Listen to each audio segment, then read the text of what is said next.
día 6 de agosto de 1945 tiene lugar el primer ataque nuclear sobre población civil. Desde entonces, la humanidad se enfrenta a la amenaza de una destrucción total.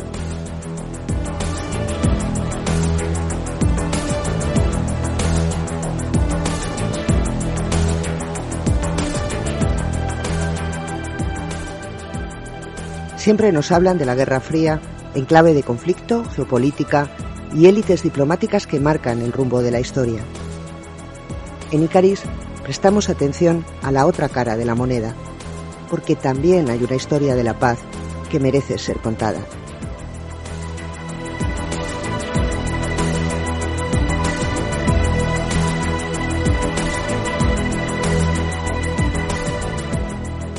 En este podcast, los días 6 de cada mes te hablamos de historia, pero también de actualidad, de los significados cambiantes de la paz y de la importancia en la política de la acción ciudadana. Acompáñanos y te lo contaremos.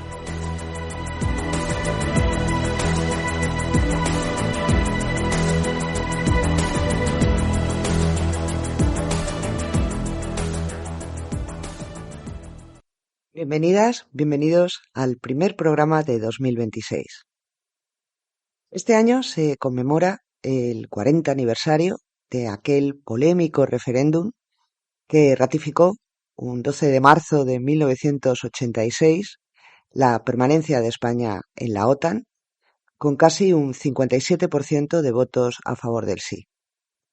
Y digo polémico, entre otras razones, porque precisamente el posicionamiento de una buena parte de los movimientos sociales de aquel momento contra el ingreso de España en esta organización es uno de los elementos clave para comprender la cultura de protesta que se desarrolló en España durante los años 80. Una protesta transversal en la que confluyeron movimientos sociales de distinto signo y que protagonizó marchas y manifestaciones multitudinarias en todo el país al grito de OTAN no, bases fuera. De alguna forma, el movimiento anti-OTAN representó la otra cara de la transición en términos políticos, pero también culturales. El imaginario de esta protesta conectaba con heridas no resueltas de la historia reciente, como era el caso de la Guerra Civil, y también propició el encuentro de distintas generaciones de activistas. Además, en el debate a favor y en contra de la OTAN, se hizo patente distintas formas de entender el concepto de modernidad a la hora de proyectar expectativas para esa joven democracia que buscaba consolidar su reconocimiento en la esfera internacional. Sobre todo ello vamos a hablar con nuestro invitado de hoy, Carlos Ordás García, un experto en el estudio de los movimientos sociales durante la transición y concretamente en la década de los 80, que ha prestado especial atención en sus trabajos al movimiento antimilitarista y pacifista. Carlos Ordás se doctoró en Historia en 2016 por la Universitat Autònoma de Barcelona con la tesis de Objetores e insumisos, surgimiento, expansión y desarrollo del movimiento antimilitarista en Cataluña, 1971-1989. En 2023 publicó el libro Fer Font, Resistència al Servei Militar y Antimilitarisme a Cataluña, 1971-1989, y además es uno de los coordinadores de la obra A pie de calle, Discursos y prácticas de los movimientos sociales durante la transición a la democracia en España, 1975-1982, que se publicó en 2025. Actualmente es profesor ayudante lector en la Universitat de Lleida y trabaja en la Memoria del Casal de la Pau de Barcelona. Os dejo con Julia Coallo y Carlos Ordás.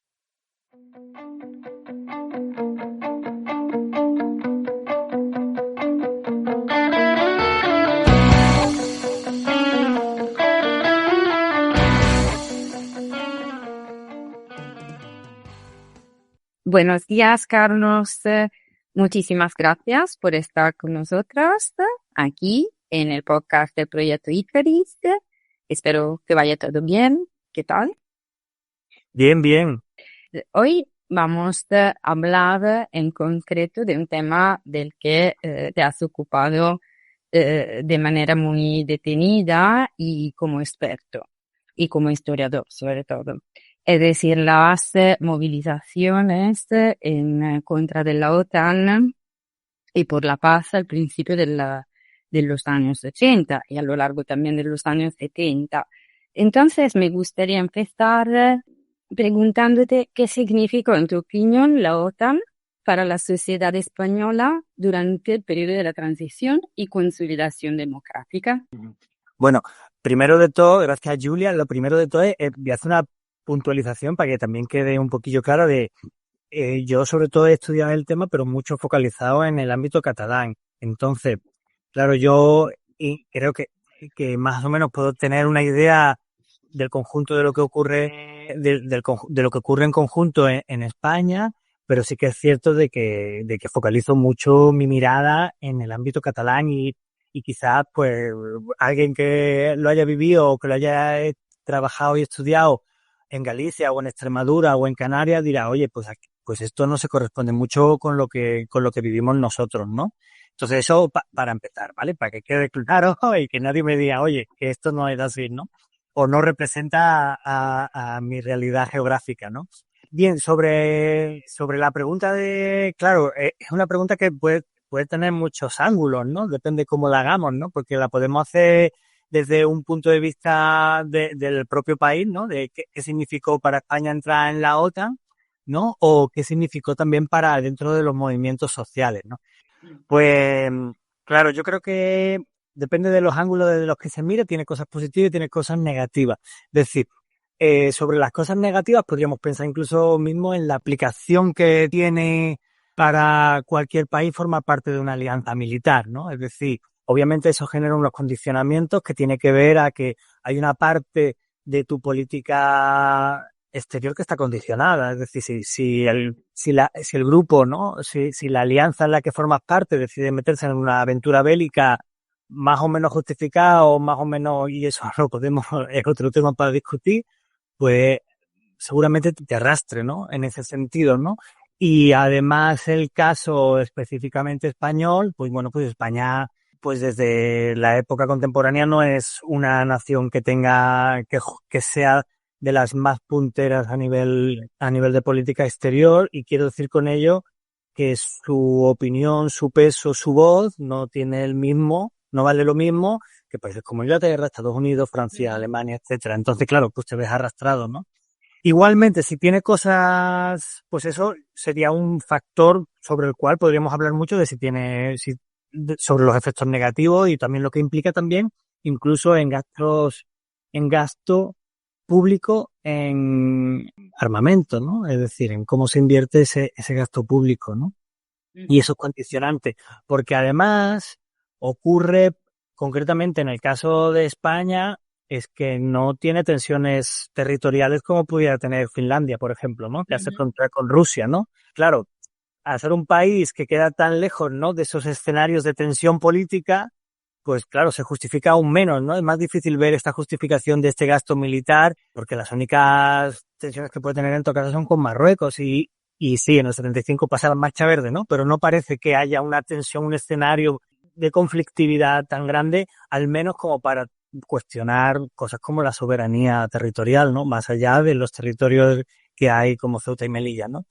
A nivel positivo, yo creo que sí que hay algunas cuestiones que tienen más que ver con con el propio ciclo de movilización, ¿no? Es decir, en la entrada en la OTAN, más allá de que se concretó, ¿no? Se concretó en mayo del 82 y después hubo un referéndum en el cual también salió ganando la postura de continuar en la OTAN.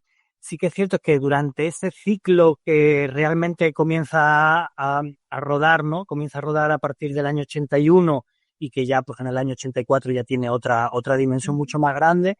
Aquí lo que se gestó fue como una canalización, ¿no? Una especie de canalización, yo veo, de todo lo que se generó durante el proceso de transición y que al final la cuestión de la OTAN lo vehiculó y sirvió para muchos lo que en ese momento histórico se llamaban como luchas sectoriales, pero que estaban muy relacionadas, como que de alguna forma aquí encontraron un espacio común de encuentro y que generó en gran medida que se establecieran unos lazos de unión, unas alianzas que se prolongaron durante bastante tiempo y que después tuvieron otros momentos específicos, en el caso, siguiendo quizás con una genealogía antimilitarista, por ejemplo, en la campaña de insumisión, ¿no? O incluso en las manifestaciones que hubo de rechazo a la guerra del Golfo, las movilizaciones por los Balcanes, incluso la gran movilización que hubo en 2003 sobre la guerra de Irak, ¿no? Y eso lo que generó fue esa capilaridad, ¿no? Esa capilaridad en los movimientos sociales de relaciones, de conexiones, muchas eran muy informales, ¿no? Mucho fue nos conocemos en los comités de anti-OTAN del barrio y a partir de aquí se genera una relación que es que mucha gente que yo entrevisto hoy día me dice que es que se fraguaron esas relaciones personales y esas alianzas en los años 80, en ese marco de la campaña anti-OTAN. Sí. Y yo creo que eso es positivo, porque en realidad lo que genera es esta comunidad, ¿no? Estos elementos de conexión que ayudan para mantener sana o para mantener en forma, digamos incluso, ¿no? Una ciudadanía crítica, ¿no? Que además es capaz de alzar la voz, de relacionarse y decir y en algunos momentos de decir esto no, ¿no? Claro. Entonces yo creo que esa fue sobre todo la gran parte positiva de la entrada en la OTAN. Aparte que también hubo, y esto ya es otra dimensión, incluso otro ángulo, una explosión de inventiva cultural, ¿no? De cómo mostrar, ¿no? Cómo generar cómo vehiculizar todo ese descontento, toda esa oposición a la OTAN desde un ámbito cultural, ¿no? Y del arte, ¿no? Bueno, quizás yo creo que fueron las cosas más destacables, ¿eh? Y ya te digo, hay más ángulos, ¿eh? Entonces, en tu opinión, hay que interpretarlo como en el largo plazo estas protestas, movilizaciones, no todo el mundo está de acuerdo que fue un movimiento, ya el término movimiento es bien complicado. Y podemos ver como una evolución, en tu opinión, cuáles fueron las etapas principales del proceso de estos comités anti-OTAN o grupos anti-OTAN, porque luego cada grupo tenía su nombre y efectivamente, como tú bien comentabas, hay diferencia entre la geografía española, entre Cataluña, España, y si nos puede decir, por ejemplo, la especificidad catalana. Hay diferentes etapas porque también el proceso de integración fue distinto, ¿no? Y claro, aquí lo que yo también me he encontrado, por ejemplo, hay gente que me explican que a partir especialmente del año 79, ¿no? Hay ese desencanto, ¿no? Un poco con el proceso de transición y hay gente que busca su sitio, ¿no? Busca su sitio fuera de los partidos o más allá de los partidos políticos, ¿no? Y, por ejemplo, hay un caso jolín, que yo durante mucho tiempo que he estudiado esto no le había prestado mucha atención y después me he dado cuenta de que era mucho más importante de lo que yo pensaba. Pero bueno, esto me pasa muchas veces, ¿no? Era el CAN, ¿no? El Comité Antinuclear de Cataluña, ¿no? En el Comité Antinuclear de Cataluña aparecieron gente muy potente a nivel de pensamiento, ¿no? Manuel Sacristán, Paco Fernández Buey, que venían del SUC, ¿no? Y que hubo un cierto también desencanto, y no eran los únicos, que vivieron este proceso de acabar o romper con el SUC a nivel de partido, pero mantenerse de alguna forma vinculado a los círculos intelectuales, ¿no? O a los círculos incluso relacionales de los que formaban parte. Entonces, esto, incluso David de Orlegui también lo explica en su libro, que es el libro consecuencia de su tesis, ¿no? Sobre la melancolía de la transición, ¿no? Como hay una parte, ¿no? De estas personas, ¿no? Que acaban reconfigurándose en otros movimientos sociales, y muchos de estos movimientos sociales de alguna forma conectan con esta cuestión, ¿no? Con la cuestión de la OTAN de una forma u otra, ¿no? En el caso del CAN es por el tema antinuclear, por ejemplo. Pero en el movimiento antimilitarista también está vinculado y tendrá después una conexión mucho más evidente. Después hay grupos que se crean específicamente para esta resistencia contra la OTAN. Y en el caso de Cataluña, y yo creo que es a no ser que alguien me lo desmienta, y estaría encantado que alguien me lo desmienta, pero yo creo que el Gamba, que es el Grupo de Acción No Violenta de Cataluña, que después se convierte en Gamba con M y B, es el primero que se crea específicamente focalizado en la resistencia a la OTAN, ¿no? Y estas personas, Kiko Porret, Marta Ballester, Ana Porret, Jordi García Muñoz, Mercè Muñoz, todas estas personas, Jordi García Muñoz, no, perdón, Jordi García Llanet, perdón, lo he dicho mal.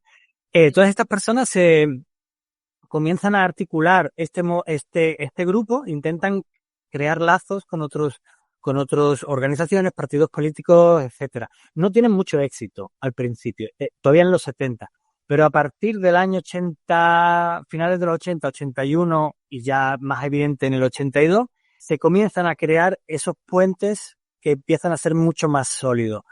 Es la primera etapa, ¿no?, de la oposición a la entrada en la OTAN. Aquí todavía el PSOE está con este eslogan, ¿no?, de OTAN de entrada no, y hay una gran participación de los dos partidos de izquierdas más allá del PSOE, ¿no? Y aquí se crean las primeras coordinadoras, los primeros comités de barrio, los primeros comités de empresa, y claro, depende también mucho del territorio y del barrio. Por ejemplo, en el caso de Cataluña, el comité del Guinardó, que de alguna forma nutre en gran parte al CAN, es un comité muy potente, ¿no? Entonces aquí se crean los primeros comités y se rompe este aislamiento un poco de lo que habían sido los primeros grupos pacifistas y antimilitaristas, como el Gamba, pero como también podría ser el MOC. Empiezan a crearse esos puentes con personas que vienen de grupos políticos, con resistencias, especialmente del MOC, ¿no? Hay una resistencia bastante grande, entre otras cosas, por también lo que ha pasado con la transición, ¿no? Y ese desencanto hacia los partidos políticos, ¿no? Y aparte ese miedo a que los partidos políticos acaben de alguna forma capitalizando todo lo que es un movimiento. Y después, el gran momento, ¿no?, es cuando el PSOE gana las elecciones del 82 y decide que la promesa de hacer un referéndum era demasiado grande, ¿no? Había movilizado a demasiadas personas como para obviarla, ¿no? Y decide que hará el referéndum. Entonces ahí es cuando ya se genera un verdadero movimiento bastante transversal y que se convierten como en un elemento como mucho más presente, mucho más, con una capacidad de presencia pública que de hecho, en gran medida es el gran movimiento social de la década de los 80, ¿no? O sea, la cuestión de la OTAN, la insumisión y la huelga general del 88, yo creo que a nivel de movilización social son los dos grandes movimientos, ¿no? En el caso de la huelga del 88 es un hito más que un movimiento en sí, ¿no? Y en el caso específico de lo que podría ser el caso de Cataluña, una de las cuestiones que sí que yo creo que sí que es diferente a la que puede ocurrir en otros territorios es que hay una cierta unidad. Hay una cierta unidad, especialmente en la CDT, ¿no?, que es la coordinadora por el desarmamento, lo diré en catalán, coordinadora por el desarmament y la desnuclearización total, ¿no? Coordinadora por el desarme y la desnuclearización totales, que de alguna forma previamente son unas campañas, se convierte en una coordinadora, y hay un cierto equilibrio, ¿no? Hay un cierto equilibrio dentro de la coordinadora entre gente que viene del movimiento antimilitarista, gente que viene del movimiento antinuclear, alguna gente que también son ecologistas, porque en ese momento antinuclear no significa, o sea, si eres ecologista, eres antinuclear, pero no necesariamente si eres antinuclear eres ecologista, Son cosas que van cambiando, en ese momento. Y después hay como un cierto entendimiento, ¿no?, con la gente que viene de partidos, y se va generando una cierta confianza, ¿no?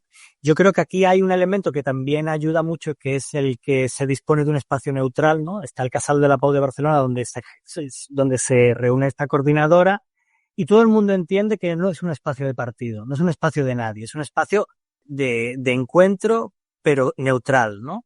Yo creo que eso en alguna forma ayuda, porque por ejemplo en la CEOP a nivel español, ¿no?, la Coordinadora Estatal de Organizaciones Pacifistas, sí que hay unas ciertas tensiones entre el Partido Comunista y otros grupos de la izquierda revolucionaria, y incluso en el caso del País Vasco hay tres grupos, ¿no?, diferenciados, ¿no? La Euskadiko Esquerra, la parte que viene de HB y después la movida, ¿no? Donde están los colectivos antimilitaristas que se coordinan en algunos momentos, pero como que hay una cierta separación, ¿no? En el caso de la CDT en Cataluña, sí que sí que más o menos se entienden, ¿no? Y eso, de hecho, algunas de las personas, como Gabriela Serra, que era una de las portavoces, explica de esto es lo que cuando íbamos a Madrid nos decían de, hostia, pero ¿cómo lo hacéis, no? Para entenderos y llevaros bien ahí.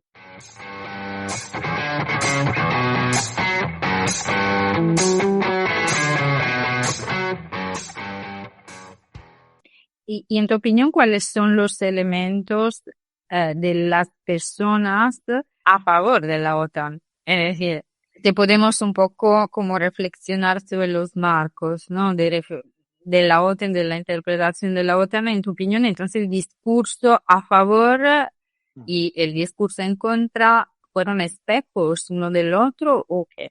Lo que se genera, ¿no? A partir de que Calvo Sotelo anuncia que entrará en la OTAN y pone sobre la mesa unos ciertos argumentos, lo que hay es una respuesta por parte de los colectivos que se forman para oponerse a esa entrada.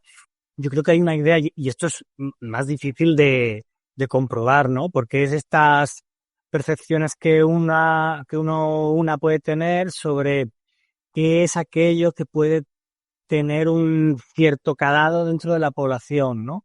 Y es que entrar en la OTAN, de alguna forma, significaba, pues, terminar de ser como los países que queríamos ser, ¿no? Es decir, para ser como Francia, para ser como Inglaterra, pues teníamos que formar parte de todo esto, ¿no? Y bueno, y la OTAN estaba, ¿no? Y claro, y incluso yo creo que a nivel sociológico en algunas personas podría incluso caber el pensar que si realmente había una guerra, sí o sí iba a afectar a toda la población del mundo, por tanto, mejor no estar solo, ¿no? Tener una seguridad, sí. Claro, yo creo que todos estos elementos podían flotar en el aire, ¿no? Es decir, más allá después de que las encuestas de opinión del año 81, por ejemplo, mostraba que el 52% de la población era contraria, ¿no? Una cantidad increíble, con contrarios y hasta el final, digamos, antes del referéndum. Sí, sí. Sí, pero también hay un porcentaje importante de gente que es favorable, ¿no? Y es también difícil de entender porque dices bueno, ¿por qué son favorables, no? Si no hay grupos políticos fuertes que sean evidentemente pro-atlantistas, ¿no? Pro a la entrada, ¿no? Porque incluso dentro de la propia herencia franquista. Claro, había en Falange, de hecho.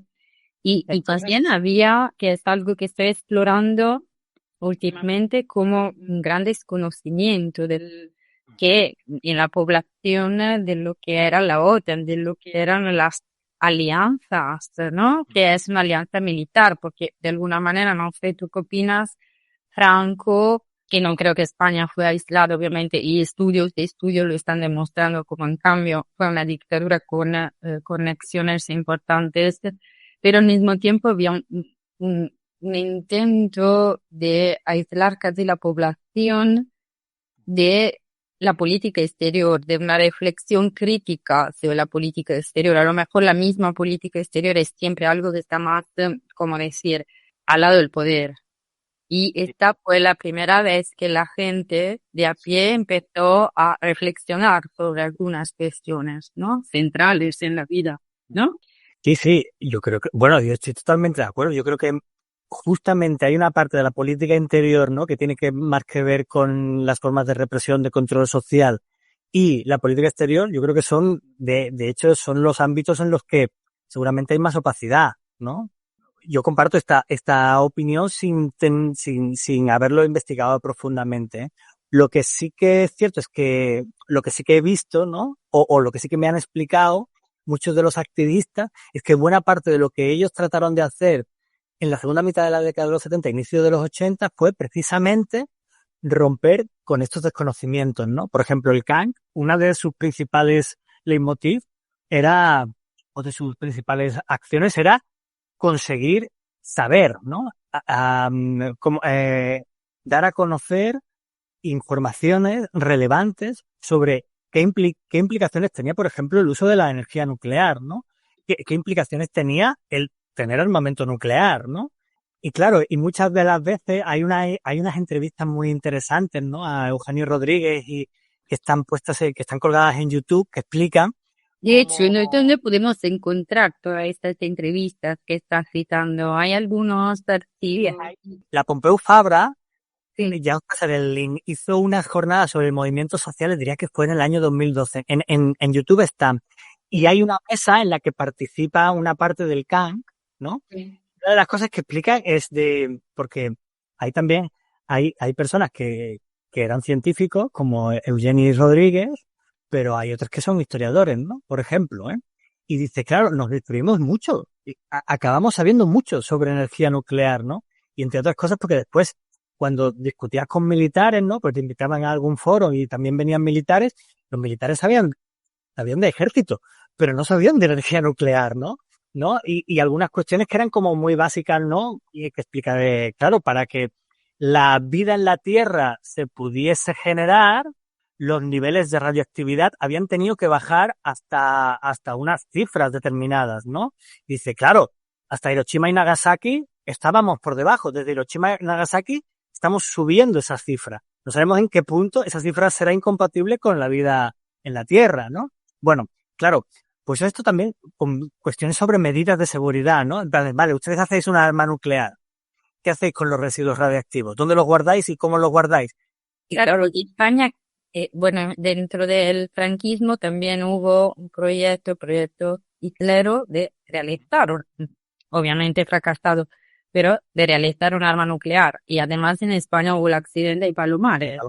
Claro, pues todos estos elementos, ¿no? Todos estos elementos, y así que había como una voluntad continua de cargar de contenidos, ¿no? Es decir, dar información. Porque esto es una cuestión que sí que ya había sido muy criticada durante la transición, la falta de información veraz y no partidista o solamente desde una parte, ¿no? De la que se quisiera explicar. Y esto, por ejemplo, José Emilio Pérez, ¿no? Lo ha hablado mucho, ¿no? En el tema de las radios libres. Las radios libres al final fueron esa plataforma donde se pudieron dar a conocer otros saberes, ¿no? O, por ejemplo, el Centro de Análisis de Conflicto que puso en marcha Vicens Fisas en la década de los 70, la voluntad era saber sobre el militarismo, ¿no? Es decir, realmente saber qué implicaciones tenía el precio de una guerra, el precio de invertir en una industria militar, las posibilidades que había de desarrollar otras defensas, ¿no? Porque claro, aquí al haber mucha falta de desconocimiento, también había falta de conocimiento sobre las políticas de defensa. Claro, no tienes por qué pensar que no te puedes defender de otra manera, ¿no? Entonces muchas de estos grupos que se configuran al inicio lo que tratan es de generar saber, ¿no? Generar un conocimiento que al menos en algunos casos podría estar más o menos, ¿cómo se llama esto? Contrastado científicamente. Pero lo que hacen, una de las cosas que consiguen hacer es crear vínculos con otras organizaciones de otros países que sí que hace años que lo están trabajando y que sí que tienen datos históricos y científicos sobre qué pasa en determinadas cuestiones, ¿no? Y hay una labor continua, ¿no? Y también, pues, se empieza a trabajar, ¿no? Con los grupos de Inglaterra. Sí. Y después confrontar argumentos, ¿no? Es decir, estos argumentos relativos a la modernización, a la garantía, a que la OTAN era una garantía. Esto es un argumento que ha salido mucho, ¿no? Salía mucho en ese momento, ¿no? Que formar parte de la OTAN era una garantía para la democracia, ¿no? Y aquí pues salían los contraargumentos. Sí, el marco de la democracia es fundamental, ¿no? Claro. Sí, es este discurso, ¿no? Que es muy de la época de dejar atrás el pasado, ¿no? El pasado de la dictadura y mirar hacia adelante. Mirar hacia adelante implica esto, ¿no? Mirar hacia adelante implica formar parte de la OTAN, por ejemplo, ¿no? Era como un argumento recurrente, ¿no? Y que era fácilmente rebatible, ¿no? Porque, por ejemplo, la Portugal de Salazar era una dictadura, ¿no? Y formaba parte. Y después también las desafortunadas, ¿no? Declaraciones que el general Alexander Haig, ¿no? Tuvo sobre que el 23F era un asunto interno español o que formar parte de la OTAN era una garantía contra procesos revolucionarios, ¿no? Que claro, para una parte de la cultura política de la izquierda, claro, lo que hacían era ver en todo esto evidencias de que más que una garantía de consolidación democrática era un tope, ¿no? Un tope para que la cosa no se fuera más allá, ¿no? Que no hubiera un proceso que fuera más allá que el sistema democrático que se estableció. Y si vamos más hacia la sociología de esos grupos, y hablando también del caso de Cataluña, ¿cómo se componían estos grupos? Yo creo que hubo como un encuentro, ¿no? Entre generaciones, una generación antifranquista, varios activistas, fueron y varios activistas parte también de la lucha antifranquista. Es decir, que yo creo que el antifranquismo y el mundo cultural del antifranquismo es también algo fundamental de estos grupos, pero también hay una nueva generación que se juntan. Entonces algunos hablan de la última batalla de la transición o fue la primera de la democracia. Sí, es muy interesante. Yo creo que sí que hay un momento, o sea, que esos años, ¿no? Especialmente en 83, 84, 85, que también, sobre todo a partir del 84, ¿no? A partir que también de alguna forma se contagia, ¿no? De ese ciclo movilizador que también ha ido en el resto de Europa, ¿no? Pero sí que hace un poco de puente, ¿no? Incluso hace de puente todo lo que se genera, toda esa capilaridad que decía antes, yo creo que incluso sirve de puente para lo que vendrá más adelante, ¿no? Incluso para el movimiento Ocupa, para el movimiento antiglobalización, etcétera. Yo creo que en ese tiempo se generan esos nodos de relaciones, ¿no? Sí que hay una parte de una generación que ha vivido el antifranquismo y que continúa y con sus saberes, ¿no? Que eso muchas veces se estudia poco, ¿no? Esa transmisión de los saberes en el activismo y una generación que vivió los últimos coletazos del franquismo, pero eran muy jóvenes, ¿no? Eran muy jóvenes y que aquí se incorporan, ¿no? Yo creo que ahí ese concepto que el Xavi Domènech utiliza también, ¿no? En su libro sobre la transición, que es lo de la cultura de la protesta, ¿no? La cultura de la protesta y entender que, y ahora lo diré de una forma muy sintética, ¿eh? Y muy burda, y es saber que para que todo lo que yo pueda hacer por el beneficio común, al final me acaba también beneficiando a mí, ¿no? Entonces, yo creo que eso estaba muy presente en la década de los 70 y que la cuestión de la OTAN, lo transversal que fue la movilización contra la OTAN y esos espacios de encuentro intergeneracionales, sirvió para también transmitir esa cultura de la protesta. Es decir, la generación de los 80, aunque hay una parte que además esto en los testimonios, incluso también en las referencias de las fuentes, ¿no? No bibliografía de archivos y de revistas aparece, ¿no? Una generación quizás un poco más pasota, pero hoy hubo un importante sector de la juventud que le llegó y que se contagió de eso, ¿no? Y que también yo creo que explica también cómo se mantiene de alguna forma lo que se había generado en la década de los 70, llega a los 90 con un cierto eco, ¿no?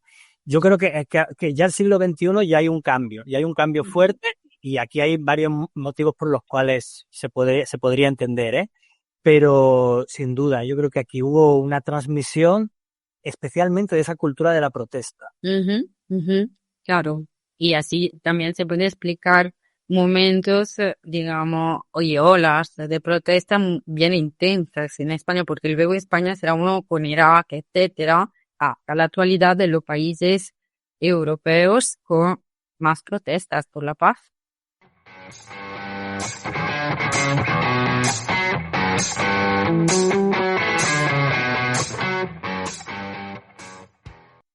Y otra cuestión es que tú, que te has ocupado en varios artículos de género, es decir, la componente de género fue fundamental en estos grupos, ¿no? ¿Puedes hablar un poquito de eso?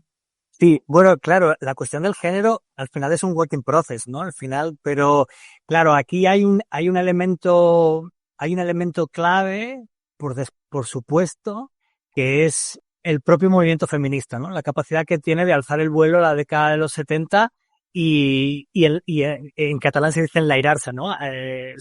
Y subir muy alto, ¿no? Y además, la capacidad que tiene de interpelar a, a los hombres en los cuales se comparte espacios de activismo. Es decir, por descontado, hubo gente a la que no llegó, ¿no? O hombres a los que no fueron capaces de entender la transversalidad del feminismo. Eso, por supuesto, ¿no? Pero hubo mucha tenacidad por parte de activistas mujeres que también eran activistas feministas, ¿no? Es decir, esa insistencia en que no es solamente igualdad lo que estamos pidiendo, sino que estamos pidiendo otra cosa que va mucho más allá y que es mucho más complicada de cómo lo estáis interpretando, ¿no? Fue un trabajo en proceso, ¿no? Fue un trabajo complicado. E incluso, por ejemplo, en el Casal de la Pau de Barcelona, Aurora Moreno, una de las cosas que hace es rescatar estos escritos que había hecho la World Sister International, ¿no? Que para quien no la conozca, ¿no? Es una de las grandes coordinadoras del movimiento pacifista antimilitarista internacional, ¿no? Esta y la International Fellowship of Reconciliation, ¿no? Y llevar continuamente el debate sobre, oye, ¿qué es lo que estamos reproduciendo aquí, no? Es decir, fijaros que hacemos unas jornadas y quienes hacen las charlas son hombres o tíos y aparece su nombre e incluso su apellido, ¿no? Y después las mujeres estamos en cuidado de los peques, comidas y además solamente aparece el nombre, ¿no? Que incluso es muy significativo, ¿no? En cómo aparecen en estos documentos unos y otros, ¿no? Fue un trabajo en proceso y, por ejemplo, incluso el grupo del Gamba, ¿no? Que es como decía antes, ¿no? El primero en trabajar el tema de la OTAN, al menos que yo conozca, me contaron que era un grupo en el que había muchas mujeres, ¿no? Y tenían mucha relación con el Ateneo Libertari de San Andreu y que se iban a hacer unas sesiones sobre masculinidad y que los hombres del grupo acabaron yendo, pero por insistencia de las mujeres, ¿no? Decirle, oye, que nosotros ya sabemos en qué coordenadas estamos y qué es lo que queremos, ¿no? O sea, sois ustedes los que tenéis que reflexionar un poco sobre todo este tema. Claro, esto también aparece, ¿no? Es decir, muchas denuncias en el sentido de llamadas a la atención por parte de mujeres que subieron el tono para que se las escuchase, en plan de, oye, es que tenéis que mirar qué dinámicas se están generando, ¿no?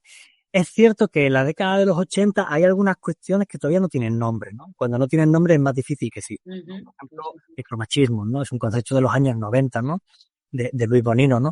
Pero habían algunas dinámicas que, claro, al no tener nombre eran más difíciles de detectar, pero que continuaban ocurriendo, ¿no? Y aquí es fundamental eso, el trabajo de muchas mujeres, ¿no? Insistiendo, y de muchos hombres que también querían entender qué es lo que ocurría, ¿no? Lo podían entender o no, pero ahí depende del espacio. En el Casal de la Pau de Barcelona, por ejemplo, que sí que he hecho entrevistas conjuntas, o sea, entrevistas grupales y algunas solamente para mujeres, ¿no? Claro, el grupo, sobre todo de los años 80, decían, era un espacio en el que nos sentíamos cómodas, ¿no? Es decir, no sentíamos que habían desajustes especialmente fuertes. Dice, claro, lo que pasa es que ahora tenemos las gafas del feminismo mucho más ajustadas que en esos años, ¿no? Y seguramente veríamos cosas que antes no veíamos. Pero había una cierta voluntad, ¿no? Sí. Pero es esta, ¿cómo se llama? Esta lluvia fina, ¿no? Lluvia delgada continua. Y después este elemento en el cual, pues las mujeres seguían haciendo, ¿no? Porque, por ejemplo, para el tema del antimilitarismo, el pacifismo y el feminismo, las segundas jornadas catalanas de la Dona del año 82 son importantes, ¿no? Porque de hecho hay un tema específico, ¿no? Que es sobre las mujeres y el pacifismo y el antimilitarismo. Y de hecho, Neus Catalán, una de las supervivientes de los campos de concentración nazi, su intervención es sobre la Dona y la Pau, ¿no? y de hecho de estas jornadas sale el embrión de lo que sería DOAN, de unas mujeres antimilitaristas, ¿no? Ujú. Que mantendrá todo el rato un caminar paralelo a la de muchos grupos antimilitaristas mixtos, ¿no? Pero con buenas relaciones, ¿no? Y con relación continua bueno, nos vamos entendiendo, pero al final hay que hacer camino juntos y un camino muy largo, ¿no? Si vamos a conectar discursivamente la cuestión del feminismo, la cuestión de la OTAN, del militarismo, de la guerra, ¿en qué sentido el feminismo se conecta con la OTAN o no? A nivel simbólico, discursivo o en relación también a un nuevo modelo de mujer que va más allá, ¿no? Del discurso tradicional que la mujer, en cuanto generadora o posible generadora de vida, se conecta a la paz automáticamente, diría. Claro, esto es muy interesante porque aquí está el discurso esencialista, ¿no? Que dice, pues lo que tú has dicho, ¿no? Las mujeres, pues el hombre es la guerra, la mujer es la paz, ¿no? Y yo creo que en algunos casos hay un uso estratégico de ese esencialismo, ¿no? Y que eso en las formas, formatividad de las propias formas del feminismo, de formas de hacer de mujeres, está presente, ¿no? Las madres de Plaza de Mayo al final están haciendo también un uso estratégico de esa condición de madres, ¿no? Es decir, ese discurso está, pero yo creo que está asumido de forma generalizada, de una forma estratégica, pero convive con otros discursos, ¿eh? Convive con otros discursos que rechazan absolutamente ese esencialismo, ¿no? El grupo de mujeres antimilitaristas de Carabanchel dice, es que nosotros, las mujeres, no tenemos por qué ser pacifistas y no hay nada en nuestra naturaleza que nos condicione para ser pacifistas. E incluso cuando yo entrevisté a las mujeres del grupo del Gamba, ya con M y B, el grupo antimilitarista de Barcelona, ellas también, claro, decían, es que de fondo lo que a nosotros nos conectaba, lo que nosotros en realidad aspirábamos, o lo que queríamos, o en lo que creíamos, era en una transformación social que implicase justicia social. Este es el punto en el que llegan muchos grupos, le pongan o no palabras, ¿no? O sea, quieren otro mundo, ¿vale? Sí, Y la crítica también a la idea de un progreso constante, de la modernidad, del desarrollo, ¿no? También. claro, por eso, incluso porque yo les planteaba caray, pero ¿qué pasa con Nicaragua, no? Con Nicaragua a partir del 79. Y claro, ustedes son antimilitaristas, ¿no? Entonces, claro, ahí se decían bueno, es que en el fondo nosotros lo que queremos es esto, ¿no? Entonces nosotros podemos entender que en determinados contextos, ¿no? Pues pueda ocurrir episodios autodefensivos, como puede ser en el caso de Nicaragua, porque en el fondo lo que aspiramos es una sociedad mejor, más igualitaria, más justa, etcétera. Entonces, claro, el antimilitarismo, de alguna forma, para muchas, no todas, pero para muchas era esta forma de canalización, este activismo, ¿no? Es decir, nosotros somos, y esto muchos grupos de la época lo decían, antiimperialistas, antimilitaristas, anticapitalistas, y en algunos casos aparecía lo de antipatriarcales, ¿no? Que no parecía tan común, de forma tan reiterada, pero también aparecía, ¿no? Entonces, claro, y después hay grupos de mujeres que sí son absolutamente pacifistas. Lo que ocurre también en estos años es que el concepto pacifista a muchos grupos les chirría, ¿no? Les comienza a chirriar, porque el pacifismo al final está muy manido, ¿no? Es un concepto muy manido. El PSOE lo ha utilizado y el PSOE lo sigue utilizando en plan de, no, nosotros somos pacifistas, pero es este pacifismo neutro, aséptico, apolítico, que entonces muchos grupos, pues, precisamente para separarse, pues utilizan otros conceptos, incluso algunos pues reivindican ese antimilitarismo, ¿no? Claro, es que también se ha de leer en este contexto, ¿no? En el que, claro, pacifistas, el PSOE dice que es pacifista, el Partido Comunista también dice que es pacifista. Nosotros no estamos en el mismo cajón que ellos, ¿no? Bueno, es que tienen muchas capas y además no hay una sola tendencia que represente a todos y a todas. Y en el caso del feminismo igual, ¿eh? O sea, no hay un solo posicionamiento que la represente a todas. Pues no puede haberlo, ¿no? Porque si no, por eso se habla de feminismos y no de feminismo en general, ¿no? Y aquí yo creo que aparecen varios, estos diferentes formas, porque por ejemplo, el grupo de mujeres antimilitaristas de Carabanchel reivindica que las mujeres pueden ser agresivas, y Gabriela Serra, que viene del movimiento comunista, ella explica cómo la convivencia en el Casal de la Pau y su entrada en contacto con la no violencia le hace ser una convencida de la no violencia. Incluso ella explica alguna anécdota graciosa, ¿no? De cómo llegó la no violencia al extremo, una detención con la policía, ¿no? Y decir hostia, al igual me estoy pasando, ¿no? Y fíjate, ¿no? Gabriela Serra viene de un movimiento, de un grupo que defendía la defensa armada, ¿no? Pero ella gira y se convierte en la persona absolutamente convencida de la no violencia, ¿no? Por tanto, no hay una única tendencia, hay varias que conviven. Y has hablado mucho del Casal de la Pau. ¿Nos puede dar alguna información más de si alguien quiere acceder a su archivo que podemos encontrar Bueno, enlace? archivo como tal no existe porque dejó de existir.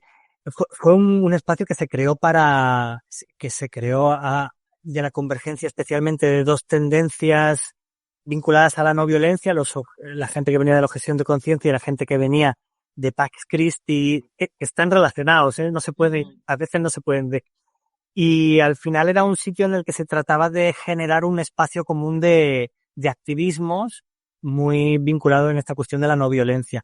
Al final el Casal de la Pau tuvo un periodo de crisis interno fuerte entre el 77 y 79, pero se reorienta y acaba siendo el espacio donde está básicamente el MOC, Movimiento de Objeción de Conciencia, el CAN, el Comité Antinuclear de Cataluña, el GAMBA, y es el espacio de la sede de la CDT, ¿no? Que es la gran coordinadora de Cataluña, ¿no? La coordinadora por el desarmamento y la desnuclearización total.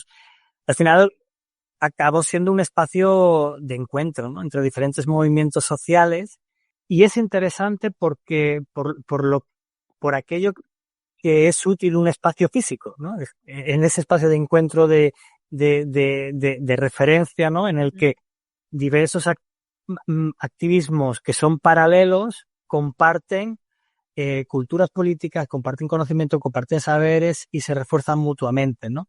Y duró hasta mediados de la década de los 90, y hay muchas personas en Cataluña que de alguna forma han continuado la línea de unos activismos muy paralelos o parecidos, perdón, y que encuentran en el Casal de la Pau su inicio, ¿no? Su inicio en ese activismo, ¿no?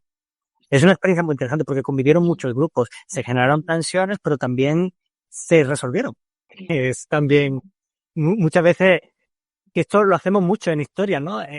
Focalizarnos mucho en qué es lo que no funciona y por qué algo se deshace o se acaba o fracasa. Pero ¿por qué funciona, no? Porque durante mucho tiempo hay algo que funciona, ¿no? Y el Casal de la Pau es curioso porque funcionó. Ocurren muchas cosas que hacen que funcione. Entre otras, que hay personas, les sale muy bien hacer de puentes, ¿no? Y hacer un camino juntos, ¿no? Hacer un camino juntos durante mucho tiempo.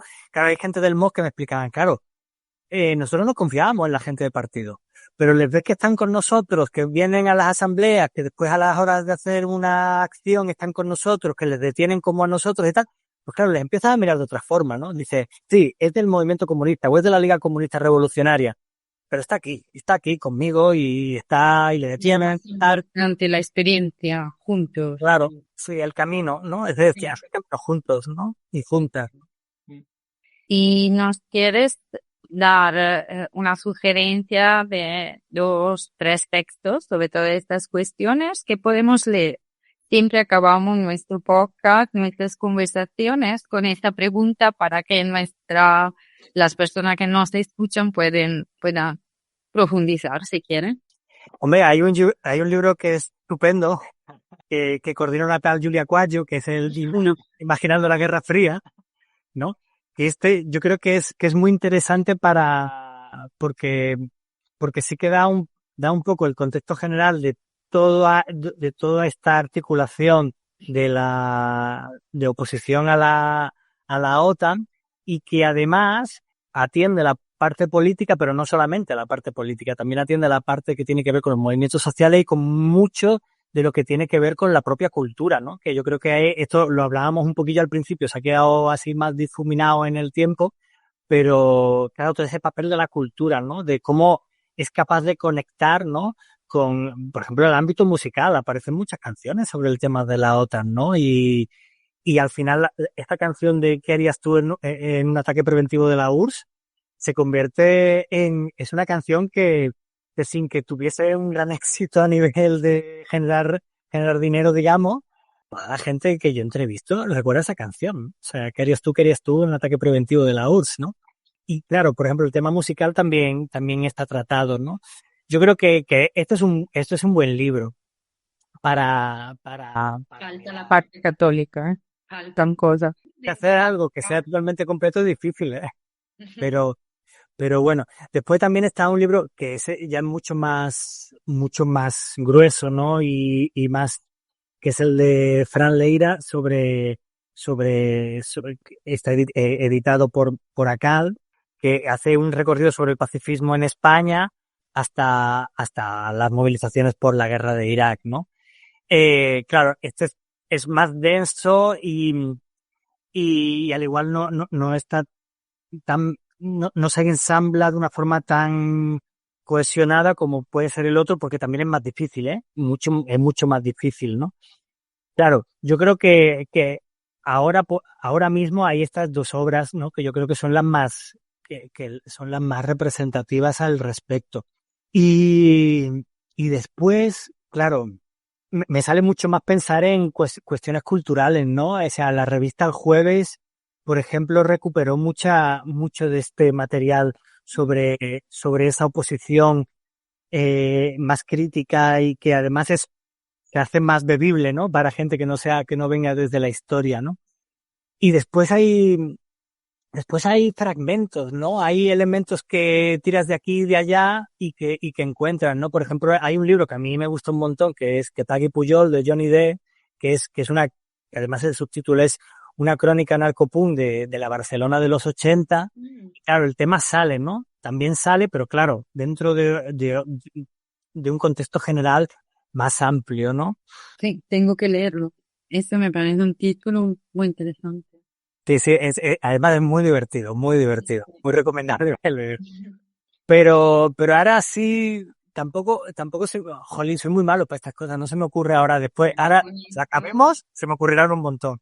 Con esto es la verdad suficiente. Bueno, te agradecemos mucho, Carlos, y feliz 2026, que sea un año de paz, y otra vez muchísimas gracias. Muchas gracias a ustedes.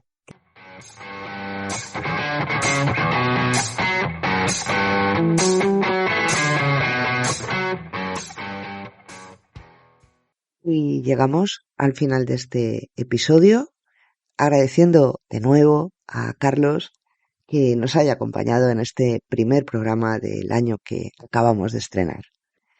Antes de despedirnos, aprovechamos para comentaros que en la web del proyecto Icaris hemos incluido nuevo contenido en la sección Actividades.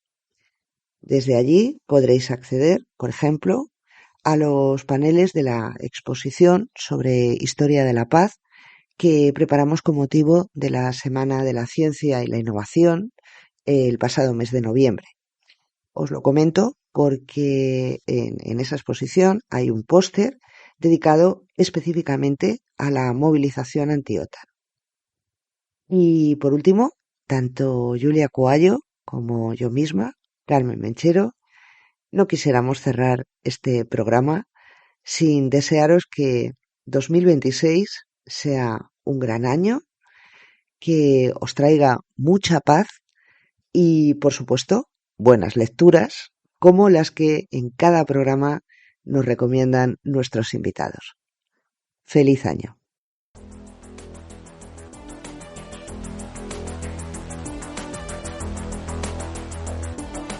Y hasta aquí el episodio de hoy.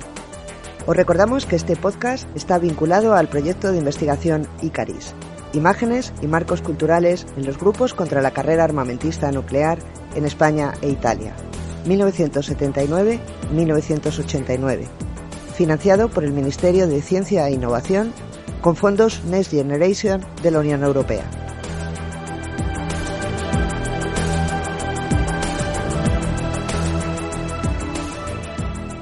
Ha conducido el programa Giulia Cuallo, directora del proyecto y profesora titular de la Facultad de Geografía e Historia de la Universidad Complutense de Madrid.